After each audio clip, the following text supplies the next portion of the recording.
Why you still matter. Rediscovering purpose after retirement. The question that echoes in the quiet. When the world stops needing you the way it once did, you begin to ask yourself questions you never had time for before. Who am I without the work? Without the routine?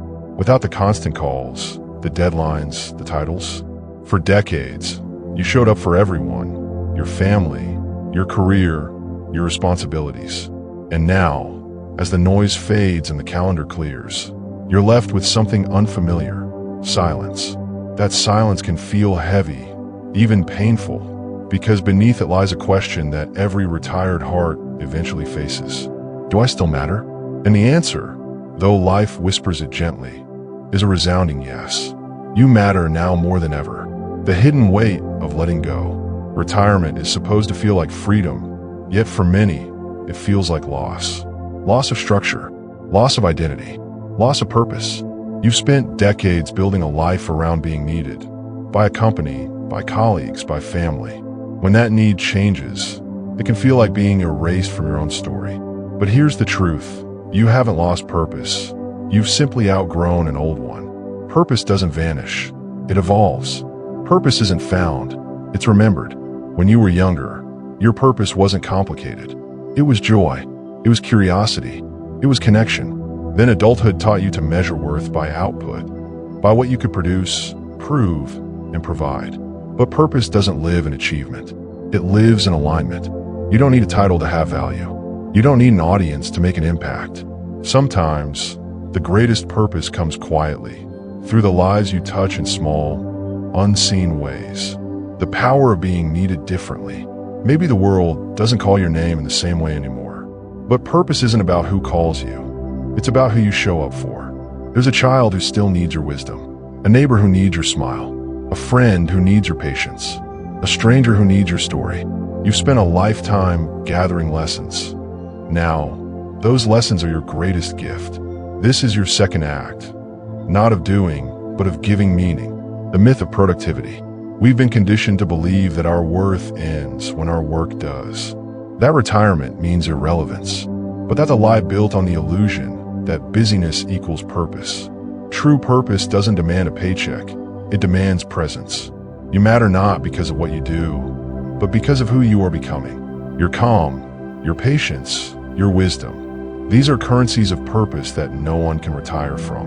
When wisdom becomes your work, you've walked through storms that others haven't yet faced. You've made mistakes that turn into lessons. You've learned patience where others still rush. That experience is a gift, one that the world needs more than ever. Teach what you know. Share what you've lived. Write, mentor, volunteer, create. Not because you have to, but because you get to. Your wisdom is someone else's map. And every story you share may save someone years of pain, doubt, or regret. The gift of slowing down.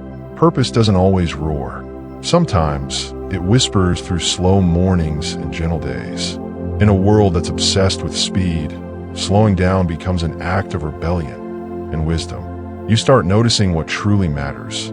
The warmth of sunlight, the laughter of family, the beauty in stillness. You realize your purpose might not be about creating more, but about feeling more, about being fully alive in each ordinary moment. That's the kind of purpose that outlives every achievement. The 7/30/90 Day Purpose Renewal Plan. 7 days. The Reflection Week. Spend 1 hour each day journaling about moments in your life that made you feel useful, alive, or proud. Don't focus on achievements. Focus on emotions. Ask yourself, when did I last feel deeply fulfilled and why? 30 days. The Service Shift. Choose one way to serve others using your natural gifts: tutoring, storytelling, listening, mentoring, or volunteering. Give 30 minutes daily to it. Notice how giving without reward fills you more than any paycheck ever did. 90 days, the Legacy Project. Create something that carries your wisdom forward. A blog, a small group, a photo album, a recorded story for your family. This project becomes your living purpose, proof that your journey still echoes beyond you. By day 90, you won't just know you matter.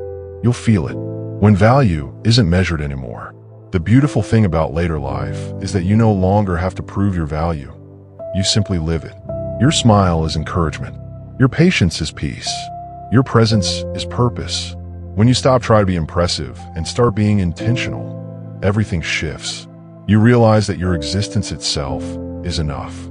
The world doesn't need another hero. It needs steady hearts, and yours has been training for that all along. You're not finished. You're free. When work ends, most people say, "I'm done." But what if retirement isn't the end of your story? What if it's the beginning of your real one? You're not finished. You're finally free. Free to create, to connect, to choose meaning on your terms. Maybe purpose after retirement isn't about doing something grand. Maybe it's about becoming someone whole. The bridge between generations. Your life experience is the bridge between yesterday and tomorrow. Without it, the younger generation walks blind. Your stories, your lessons, your resilience. They are the thread that keeps humanity connected. Share them.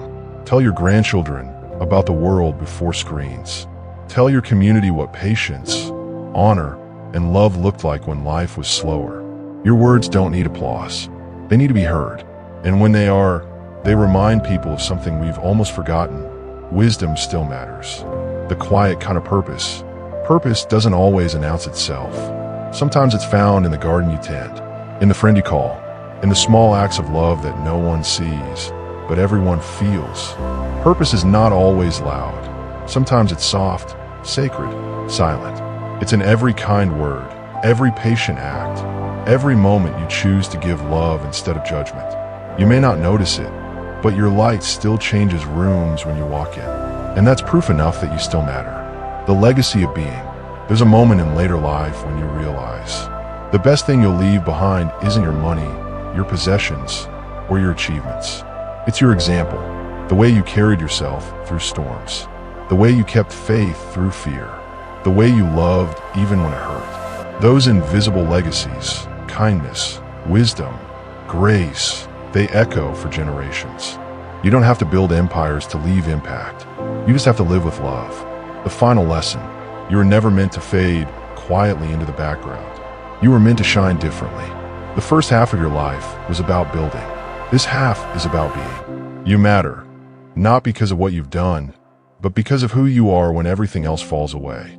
So when you wake up tomorrow, don't ask, "What now?" Ask, "Who can I live today?" Ask, "How can I love more deeply?" Ask, "What can I give from my experience that only I can offer?" Because purpose doesn't retire, and neither should your heart.